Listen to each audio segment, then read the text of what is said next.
मित्रांनो, फिजिक्सचा सब्जेक्ट अवघड जातोय. त्यासोबतच एक्झॅक्टली फिजिक्स या टॉपिकचे एम.एच. Nursing CET. 2026 या एक्झाममध्ये एक्झॅक्टली कसे क्वेश्चन्स येतात, असा डाऊट असेल, तर हा व्हिडिओ फक्त तुमच्यासाठीच आहे. कारण आजच्या व्हिडिओमध्ये आपण फिजिक्सचे मोस्ट इम्पॉर्टंट एम.सी.क्यू क्वेश्चन पाहणार आहोत. मित्रांनो, मी धरती तुमची एज्युकेटर ग्लोबल ऑनलाईन या यूट्यूब चॅनलवरती तुमच्या सगळ्यांचं स्वागत आहे. आणि आजच्या व्हिडिओमध्ये आपण फिजिक्सचे मोस्ट इम्पॉर्टंट एम.सी.क्यू सॉल्व्ह करणार आहोत. त्यासोबतच काही टिप्स आणि ट्रिक्स असतील तर त्या देखील मी नक्कीच सांगेल. आता मित्रांनो, एम.एच. Nursing CET. या एक्झामसाठी नियरली 55 टू 50 डेज रिमेनिंग आहेत. एवढ्या कमी दिवसामध्ये तुम्हाला जर सिलेबस कंप्लीट रिव्हिजन सहित करायचं असेल तर आपला क्रॅश कोर्स जॉईन करा, जो 5 तारखेपासून सुरू झालाय. यामध्ये तुम्हाला full syllabus live board lectures, ते मिस झाले तर recorded lectures, full syllabus plus chapter wise test series 2000 plus MCQ question bank, या दोन गोष्टी खूप महत्वाच्या असणार आहेत. कारण यामधूनच एक्झाम मध्ये प्रश्न विचारले जातात. यासोबतच फुल सिलेबस नोट्स देखील असतील फॉर रिव्हिजन. यासोबतच फ्री ऑफ कॉस्ट मेंटरशिप असणार आहे. आणि तुमचं कॉलेजमध्ये ऍडमिशन होईपर्यंत आमचा फुल सपोर्ट असणार आहे. या कोर्सची प्राइस असणार आहे फक्त 2999 रुपये. याच कोर्सची आधी प्राइस 5000 रुपये होती, पण आता ऑफर असल्या कारणाने ती 2999 इतकी झाली आहे. आता नर्सिंग सीईटी सोबतच आपल्याकडे पीसीएम, पीसीबी, सीईटी, जेडबल नीट या एक्झामचे देखील कोर्सेस आहेत. आणि प्रत्येक कोर्स सोबत सेम फॅसिलिटी आहे आणि प्रत्येक कोर्सची प्राइस ही 2999 रुपये इतकी आहे. चला आता क्वेश्चन्स कडे वळूयात. फर्स्ट क्वेश्चन आहे, which gas is commonly use in x ray tubes? Option are oxygen, nitrogen, vacuum, carbon dioxide. तर इथे करेक्ट ऑप्शन असेल option C, which is vacuum. X ray tube contains vacuum, so electrons can move freely. कळतंय? Oxygen मध्ये नसतं, nitrogen मध्ये नसतं, carbon dioxide मध्ये नसतं. So the correct option is C, which is vacuum. A fuse wire works on the principle of, options are magnetic effect, heating effect, chemical effect, and fourth is radiation effect. तर इथे correct option असेल option B, which is heating effect. जेव्हा excess current flow होतो तेव्हा fuse wire जे असतं ते hit होतं आणि मेल्ट व्हायला लागतं. त्याच्याने जे सर्किट असतं ते ब्रेक व्हायला लागतं. त्यामुळे इथे करेक्ट ऑप्शन असेल ऑप्शन बी. आता फ्यूज हे काय असतं तर एक सेफ्टी डिव्हाइस आहे. ओके, इथे त्यामुळे इथे करेक्ट ऑप्शन येईल option B, a fuse wire works on the principle of heating effect. Next question, which of the following is a renewable source of energy? Options are coal, petrol, natural gas, solar energy. तर इथे correct option असेल option D, which is solar energy. Renewable energy can be use again and again, and solar energy is renewable energy which is non polluting. आता तुम्हाला exam मध्ये असं पण विचारू शकतं, which of the following is a non polluting energy. So correct option आहे solar energy, कारण ती नॉन पोल्युटिंग एनर्जी आहे. कळतंय? कोल हा काय नॉन रिन्युएबल आहे, पेट्रोल पण आहे नॉन रिन्युएबल, आणि नॅचरल गॅस सुद्धा नॉन रिन्युएबल एनर्जी आहे. कळतंय? Next, the image formed by a concave mirror can be real when the object is placed. Options are at focus, between focus and pole, beyond focus, at pole. So the correct option is option C, which is beyond focus.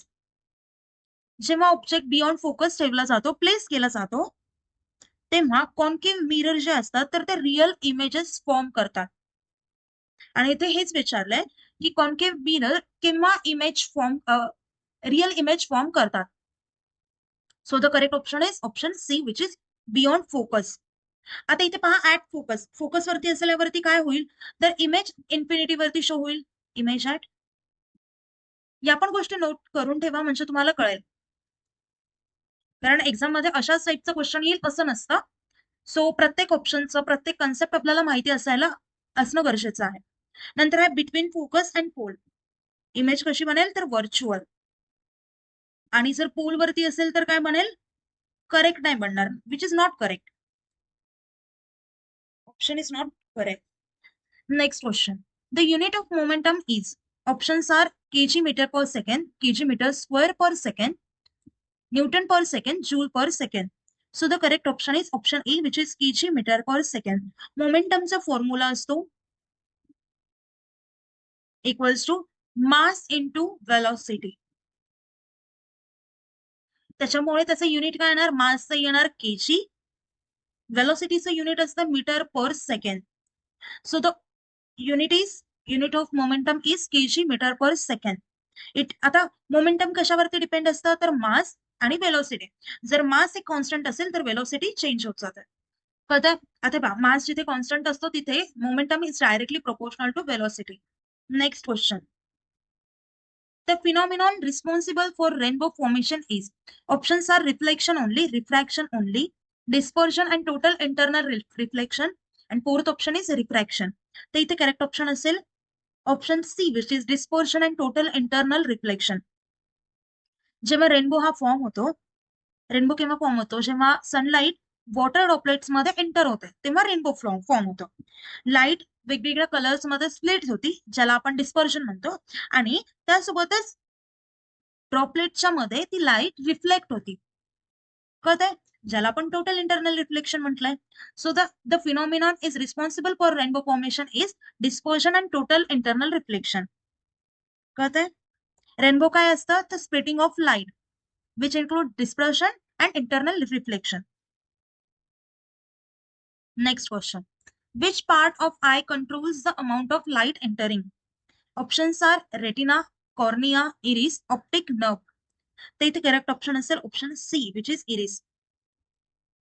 The iris controls pupil size, which controls how much light enters the eye. Okay. Iris काय करतं, तर light control करतं. रेटिनाचं काम काय आहे, तर image फॉर्मेशनचं आहे. कॉर्नियाचं प्रोटेक्शनचं काम आहे. आणि ऑप्टिक नर्व ही नर्व आहे. सो याचं काम काय, साइन सिग्नल, कुणाला सिग्नल सेंड करायचं काम आहे, टू ब्रेन. कळतंय? ओके. नेक्स्ट क्वेश्चन पाहूयात मित्रांनो. पहा, आपल्याला प्रत्येक टॉपिक डिटेलमध्ये यायलाच हवा, तेव्हा आपण एखादा एमसीक्यू सॉल्व्ह करू शकतो. फक्त तुम्ही कितीही प्रॅक्टिस केली एमसीक्यूची जमणार नाहीये, कारण क्वेश्चन कुठून येईल हे आपल्याला माहिती नसतं. सो आपल्याला कन्सेप्ट क्लिअर असणं गरजेचं आहे. कळतंय? आता जर तुम्ही आपला कोर्स जॉईन केला तर त्यामध्ये आपण सगळ्या कन्सेप्ट आधी क्लिअर करून घेत असतो. त्यानंतर एमसीक्यूची प्रॅक्टिस, त्यानंतर पीवायक्यूची प्रॅक्टिस, असं एक सिस्टमॅटिक आपल्याकडे कोर्स आहे. तो तर तुम्ही नक्कीच जॉईन करू शकता. आता इथे आपल्याकडे क्वेश्चन आहे, which wave is use in MRI scan? MRI scans मध्ये कोणते वेव्स यूज केले जातात हे विचारलंय. Options are X rays, gamma rays, radio waves, ultraviolet rays. ते इथे करेक्ट ऑप्शन असेल option C, which is radio waves.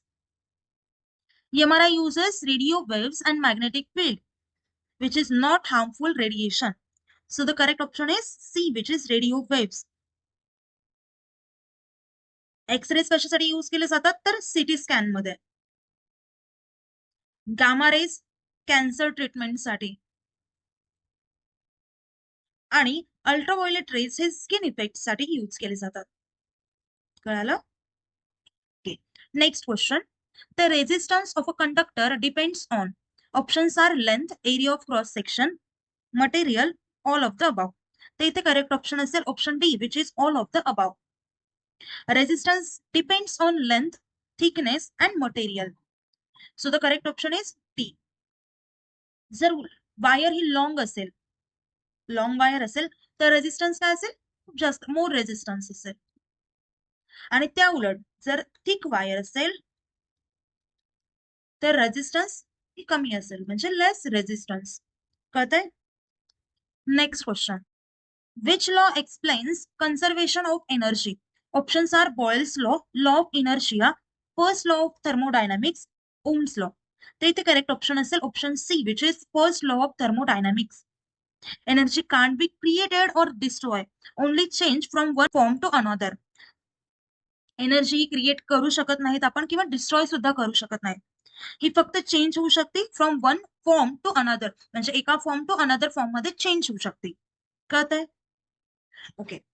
आता मित्रांनो, आपण जे क्वेश्चन्स पाहिलेत त्यामधले तुमचे किती राईट आले, किती रॉंग आले, कोणता टॉपिक तुम्हाला वीक जातो हे मला कमेंट करून सांगा. आणि जे आपण कोर्स लॉन्च केलाय तो नक्कीच जॉईन करा. तुम्ही हा कोर्स जॉईन केला तर आमची गॅरंटी आहे तुम्हाला प्रत्येक एक्झाम मध्ये 95+ पर्सेंटाईल नक्कीच पडतील. आता कोर्स जॉईन करायचं असेल तर दिलेल्या नंबरवरती कॉन्टॅक्ट करू शकता, किंवा प्ले स्टोअर वरती जाऊन ग्लोबल ऑनलाईन ऍप हे डाउनलोड करून ओपन करून तिथून देखील तुमचा कोर्स एनरोल करू शकता. मित्रांनो, कुठल्याही प्रकारचे डाऊट असतील तर मला व्हिडिओ खाली कमेंट करून सांगा.